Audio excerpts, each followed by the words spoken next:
भगवद्गीता जशी आहे तशी अध्याय 7 ज्ञान विज्ञान योग श्लोक क्रमांक 19 बहूनां जन्मनामन्ते ज्ञानवान् मां प्रपद्यते वासुदेवः सर्वमिति स महात्मा सुदुर्लभः।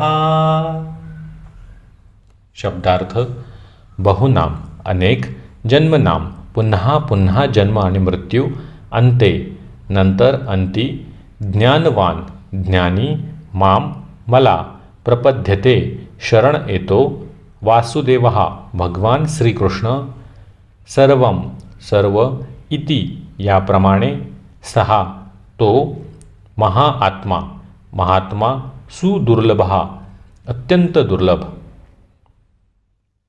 भाषांतर अनेकानेक जन्म आणि मृत्यूनंतर ज्याला वास्तविक ज्ञान होते तो मी अस्तित्वातील सर्व गोष्टींच्या कारणांचे परमकारण असल्याचे जाणून मला शरण येतो, असा महात्मा अत्यंत दुर्लभ असतो। तात्पर्य अनेकानेक जन्मांनंतर भक्तिपूर्ण सेवा किंवा दिव्य अनुष्ठाने करताना जीवाला पुरुषोत्तम श्री भगवान हेच आध्यात्मिक साक्षात्काराचे अंतिम लक्ष्य असल्याचे दिव्य विशुद्ध ज्ञान होऊ शकते व त्या ज्ञानामध्ये तो स्थित होऊ शकतो।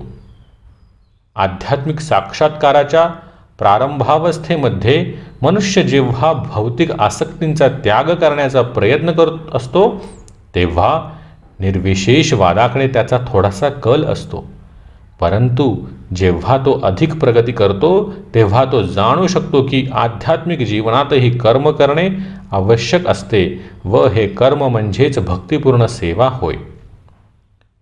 याचा साक्षात्कार झाल्यामुळे तो भगवंतांवर आसक्त होतो आणि त्यांना शरण जातो। अशा वेळी त्याला समजू शकते की भगवान श्रीकृष्णांची कृपा म्हणजेच सर्वस्व आहे, तेच सर्व कारणांचे मूळ कारण आहेत आणि ही प्राकृत सृष्टी त्यांच्यापासून स्वतंत्र नाही। भौतिक जग म्हणजे आध्यात्मिक वैविध्यतेचे विकृत प्रतिबिंब आहे आणि प्रत्येक गोष्ट भगवान श्रीकृष्णांशी संबंधित आहे, याचा त्याला असा साक्षात्कार होतो। याप्रमाणे तो सर्व गोष्टी वासुदेव किंवा श्रीकृष्णांशी संबंधित पाहतो। अशी वासुदेवमयी सर्वव्यापी दृष्टी झाल्यावर तो भगवान श्रीकृष्णांना जीवनाचे परमलक्ष्य मानून पूर्णपणे शरण जातो।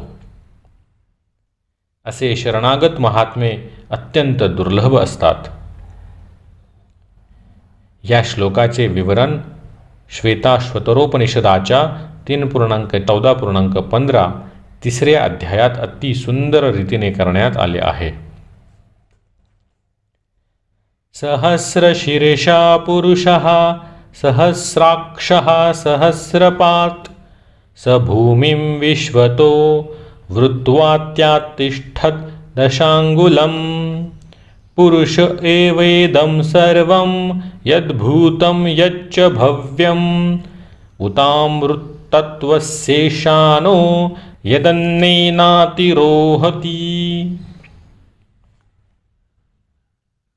छांदोग्य उपनिषदात 5.1.15 सांगण्यात आले आहे की न वै वाचो न चक्षुंक्षी न श्रोत्राणि न मनांसीत्याचक्षते प्राण इति एवाचक्षते प्राणो हे वै तानि सर्वाणि भवन्ति। मनुष्याच्या देहामधील बोलण्याची शक्ती, पाहण्याची शक्ती, ऐकण्याची शक्ती किंवा विचार करण्याची शक्ती यापैकी कोणतीही शक्ती प्रधान नाही। जीवन किंवा चेतना हीच सर्व कार्यांचे केंद्रबिंदू आहे। त्याचप्रमाणे श्री वासुदेव किंवा भगवान श्रीकृष्ण हेच सर्व गोष्टींमधील प्रधान तत्व आहे।